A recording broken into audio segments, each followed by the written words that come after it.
hate when men say to women, "What do you bring to the table?" That is a male question. That's a male asking a male. That's a business question. What do you mean, what do I bring to the table? Women don't even understand how to answer that question. It doesn't make sense and it's not romantic. Relationships need romance, they need sexiness, and that does not bring sexiness. That is a turnoff, and that is a question that is asked by some circles, and I think it's driven by the red pill. At the same time, what would be a different way for a female to ask herself that question privately? I will say what you don't want to bring to the table is fear. And fearful avoidants are driven by a ton of fear. They probably are extremely successful because they are driven by fear when it comes to performance, when it comes to their jobs, when it comes to work. They can elevate above everyone else because of that fear component. I don't want to look like a fool. So I'm going to elevate. I'm going to get better. How can I perfect this area of my life? How can I be top notch? How can I not ruin a friendship? How can I be the best friend that I could possibly be? How can I help other people? How can I perform better? So fear can be the thing that makes them elevate to the top, but it can also drive them under the bus when it comes to relationships and romance. So they got to be really careful. We all, male and females, who are fearful avoidance, we are very driven by fear, especially when it comes to the relationship, romance. And that can be the thing that can cause you to be single, that can cause you to have horrible relationships, that can introduce a ton of confusion. I really want us to be realistic because we have this thing where we say things like, he's not going to treat me like that, or my woman is not going to treat me like this. I'm going to sit back and watch her clean the whole house, top to bottom, cook my meals, take care of my kids, treat me like a king. At least it could be that way in some circles and some ethnicities, honestly. Or even, just from the beginning of time, that is why there's been a lot of feminist movements, because it's, women were just blatantly mistreated and women got tired of that. So if you're a man and you're like, you have all these rules about how your woman is going to treat you so that you feel like a king, you might want to toss some of that out the window and ask yourself, how am I treating my woman? You have the opportunity to have an amazing relationship by how you're treating a woman. When you try to manipulate a woman or a man, and because women, we come in with all these rules as well. Like, my man is not going to do this. He's got to have, if you're one of those, he's got to make 6 figures. He's got to have all these things. Let's examine our rules. I want you to take a piece of paper and write down, what are your rules for a relationship? If we were to keep it super simple, it would be, you're not going to hit me and I'm not going to hit you. We're not going to have abuse in our relationships. We're not going to do drugs. You can say, my man has to have a job. I can't tell you how many situations I've seen where the man is sitting on his butt. Not much. Most situations are not like this. But there are a few out there where the man plays video games all day and doesn't take care of his family. Or he's sitting waiting for the perfect job instead of getting out there and hustling. Get something minimum wage if you have to. But hustle. Show your woman, hey, I don't have the job that I want yet, but I'm going to hustle for you. I'm going to do whatever I can do until I get that job that I really want. And I'm going to do it for you. And I'm going to do it for the family. The same could be said for some women who mistreat their man because they have all these rules. They just want to be just sexy and that's it, but there's no sustenance. All of these stupid rules are fear driven. If you look at the red pill community, a lot of rules are fear driven. I've been hurt and this is how I'm not going to be hurt anymore. I can have 6 women, but you can only have me. Instead of us saying, how can we have a happy, healthy relationship? Yes, you can have a couple of rules in place. Yes, you can have some tradition in place. I think when we don't have roles, it creates confusion in the relationship. So yes, let's have a few rules and roles that we both agree on. Like the man takes out the trash, he takes care of the yard, he makes sure that's taken care of. That doesn't mean that he can't pay somebody to do some of that stuff. So what, who cares? You want to pay somebody to mow your lawn? Go for it. I don't care, but you take care of that area. And then there are roles that may be more driven by the woman. She might be doing more of the caretaking with the children, combing their hair, putting their clothes together, making sure that they get their baths at night. A guy can jump in there and help out with that kind of stuff too. He can say, you know what? I'm cooking dinner tonight. If he cooks dinner, then you jump in and do the dishes. So you can hurry up and get to your little private corner. Jump in there and help out with some of the chores. If you want a little something, if you're driven by intimacy and you want that, if she is exhausted by the end of the night, certain things are not going to work very well because she's going to be too tired. So if she sees you stepping in saying, hey babe, I got this.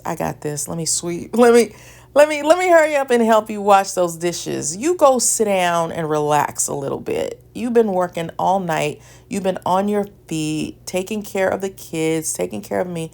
Go sit down for a minute. I got this. Let me wash the dishes. Just, you're jumping in there to make your household work. When people pour into me, I pour into them. And I know that's also a fearful avoidant trait. Sometimes we can be, what did you do for me? It's kind of like this secret, I'm going to get you back kind of attitude. Like, well, you didn't do this for me, so I'm not going to do that for you. But why don't you flip it? Because I'm the type of person, even like at work, if somebody buys me a gift, guess what? I'm going to get them a gift as well. And it could be, let's say they got me something for Christmas. I may get them something for Christmas. Or I might find out when is their birthday. And then I surprise them with something for their birthday. If someone helps me out with something and I have the opportunity to help them out, then I'm going to do that. I don't like taking people for granted or taking advantage of people. You're pouring into me, I'm pouring into you. I want you to feel as good as I feel. And it can work that way in your relationships as well. But remember, we are males and we are females. So some of the things that women like are different from what a man would like. Some men want to do acts of services for you, but they don't want you to lift their heavy bags or hold the door open for them. Even if they've hurt themselves, they still want to hold the door open for you. So, oh, he held the door open for me, so next time I'm going to hold the door open for him. No. That doesn't add to romance. You got to learn how to work your man in a way that he feels elevated and built up. You see what I mean? So pouring back into each other, yes, but sometimes we have to figure out, how can I do this romantically? Sometimes fearful avoidance will hold back out of fear of getting hurt, fear of losing the person. I gotta stay in control. I can't pour into this person because they might start taking advantage of me, even though they're doing kind things for me. Why can't you be kind to each other? I want you to do the opposite. Do not let your fear drive you to be restricting with the person. Do the opposite. I want you to practice pouring in, whether you're male or female. Man is sitting back letting me do everything. First of all, you're putting me in a more masculine role. I want you to take charge, step in, lead the way, take some chances, show me your muscles. We're trying to bring sexy back to relationships because it feels good and it's so fun. Fear can cause people with fearful avoidant attachment style to treat their person with a lack of love instead of a ton of love. This is your special person. You want to make them feel so good. Key, if you don't get anything else, how are we pouring into each other? How are we making our household work? Sometimes you can't just stick by the rules. Yes, you can have a couple of rules in place, 2 or 3 or 4. Yes, you can have some roles in place. What is my role as a female? How can I be sexy? How can I bring out the yumminess in my man? How can I get from him what makes me feel good? How can I make him feel good? If it's a guy, how can he make his woman feel good? Let's do some of that too. For sure, let's do some of that. But sometimes it's about making the household work. You got to be at this game with this kid, with one of the kids. Okay, well, I'll go pick up the other kid. You're stressed out. How can I help you relax? Do you need a massage? What do you need? Let's say the woman goes and picks up the groceries. Come out, greet her at the door. Don't make her carry all that heavy stuff in. Help her out. So what can we do to make our household function? This is about us. People crumble their own households because they're driven by fear. I'm not going to go out and help her bring those groceries in. She's my woman. I'm going to keep her in check by making her do everything. I'm going to make her take care of the household. I'm going to make her work outside the house, carry the babies, breastfeed them, do all this stuff that you can never do. Keep that in mind, men. You cannot breastfeed and you cannot carry a baby for 9 months. You don't know how that feels. Have some compassion. This is your woman. This is your DNA. This is your future generation. So you can screw it up if you want to because of fear and ego. But I'm sorry, that's stupid. There are people who will keep you from succeeding in your romantic relationships because they give you very toxic ways of viewing things. This is a human being, male or female. We're all human beings and we deserve respect and kindness. People ruin their own stuff. People ruin their own businesses. They ruin their own households. You knocking holes in the wall.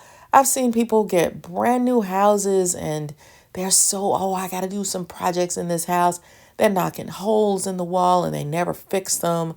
Oh, I'm going to put a backsplash. They start the backsplash and never finish it. So then the house is jacked up. Those are just little simple examples, but you want to build your household and your legacy up. It is silly to tear down your woman or tear down your man because I'm driven by fear and I don't want to be taken granted or taken advantage of. I remember I had a friend and she said that her mother told her, move out of the way. Make sure that if you get a divorce, he can't look back and say, well, she treated me bad. Do your best. Be the best wife you can be. And we both need to be the best we can be. Also, those videos during the pandemic where we saw women having tantrums in grocery stores because I want my way, give me what I want. This sense of entitlement. Who are you? You're not better than anybody else. So thinking that you deserve special treatment because I am who I am. I'm talking about unreasonable treatment where you are mistreating your man. You're making him do everything. He's going to work every day and you're a stay-at-home mom and the house is a mess and you're not doing the best that you can. I'm not saying that there's not that anyone is perfect and that you're not exhausted and that things are not going to always go perfectly well. But I am saying when you're totally taking advantage of him, like, you're my step stool, you do whatever I need, I want, and you're not doing anything in return. You're not being sweet to him. You're not being kind. You're not being respectful. That's horrible too. Sometimes we treat our love interest worse than we treat anybody else in the world. Who created that ideology? Who said that that is ever okay? It's not. You need to be the best husband you can be. You need to be the best wife. You need to be the best boyfriend, girlfriend. Being a feminine woman means you are treating that your man with sweetness. How can you be sweet to him? How can you give him respect? You know, I was talking to a guy the other day, and sometimes women can be more verbal. And I realized to step back and let him talk. So I found myself with all my thoughts and all my ideas, and then I stopped and said, "No, you keep going. I want to hear your thoughts." Because what he had to say was important. And he was going to be a gentleman and let me steamroll over him with my thoughts because it might take him a minute to get his thoughts together. And I just kept telling him, "Oh, no, I apologize. No, you go. I want to hear what you have to say." That's feminine. Letting him have a voice, showing him that what you say and do is important, encouraging him, giving him compliments, telling him, "Hey, that was sexy good." Or, true masculinity is being comfortable in your own skin with treating your woman well. How can I make her feel good? How can I treat her with kindness and love and respect? That's true masculinity. There are so many men who are so ego fragile that it gets in the way. It's a fear response. Really, how would you want your mother treated? Your sister, your daughter? Treat your wife that way because she's someone's mother and daughter. Fear will keep you from taking chances in your relationships. Sometimes you have to just jump out there and take some risk. And sometimes a guy will correct you. I've had guys that tell me, I don't like when you try to boost my ego by telling me, "Oh, you're amazing," or he didn't like words of affirmation. And then there are other guys that if you don't give them words of affirmation, they're not going to like it very much. They're not going to feel very cared about. So you got to jump out there and understand and learn your man. And you got to take some risks, though. You cannot let fear be the driving factor. You got to jump in there, give him some hugs, rub his back, see how he responds to that. Saying what we want, asking for what we want, figuring out ways to do it. You might need to write it in a note and give it to him or her and leave it somewhere. It might sound cheesy, but you know what? Sometimes we gotta be cheesy. And to me, it's not cheesy. I love words. So if somebody writes something and I can reread it over and over, then it helps me to really catch what it is that they want. And not only that, sometimes I'm better at writing my thoughts because I can get it to say exactly what I'm trying to say. Sometimes I've done that with prayers to God where I write down my prayer and get it exactly how I want, what I want it to say. You can do that with your love, your partner. I don't know. I don't like to say lover, partner, with your soulmate. That sounds so much more romantic. Yeah, so write a letter, get it to say exactly what you want. Use a pencil so you can erase. Speak from your heart. It's okay. We are trying to figure this out. You don't have to have all the answers, but sometimes we have to take risk and figure out, how can I communicate what I need and want? Sometimes I can write it better because I might feel too shy. Why can't I tell him sometimes I feel a little shy? Try not to beat each other up when you speak your truth, whether you like it or not. Moral of the story: recognize when you're feeling afraid. Tell yourself it's okay to feel afraid. I am a human being. And don't let that create toxicity in your relationship where you start acting out in ways that are hurtful and toxic to your household because you're trying to be in control and you're controlling the other person because it's a fear response. Feeling really triggered, and it's not your fault. It's just my internal wiring. Can you give me a minute to work through it by myself, or can you help me work through it? Tell them what you want. Do not be afraid they're going to leave you. Do not let that drive you to not say what you feel, what you need when you're hurting, when you're frustrated, when you're sad, when you have an idea like, okay, I want to do things for you and I want you to step back a little bit. Whatever it is, can we give that a try for a little bit and see how that works? This is your relationship. You get to make it however the two of you want to make it. Some people might say, we don't eat spaghetti in bed. And you're like, but we want to eat spaghetti in bed because it's fun to us. So create your own rules, but make it fun. Enjoy each other, okay? So I hope this helps. We are not going to be driven by our fear, and we're not going to let our fear make us not be honest because we're ashamed, we're embarrassed, we feel humiliated by our fear, or we're going to mistreat the other person or try to control them to the point where it creates a dysfunctional, toxic, silly relationship where neither of us are having fun. Get into that relationship. Take some risk. Treat each other well. That's just my 2 cents. And I did write a book called Flip the Script on Love, and honestly, to help me, because I felt like I needed to get a handle on certain things in my love life. And I hadn't really studied the attachment styles, but it's coming from a place of an insecure attachment style, trying to figure out ways to feel more secure in a relationship. So if you're like me, my book will help you a lot. And I'll put the link in the description box. And remember, if you have this attachment style, you're not a narcissist, but you can attract them. So my book, The Workaholic Narcissist, is going to give you definition on narcissism and how to stay away from them. And I like understanding people's personalities because there are some people who are really tough and aggressive. Some are very quiet and sweet and mushy.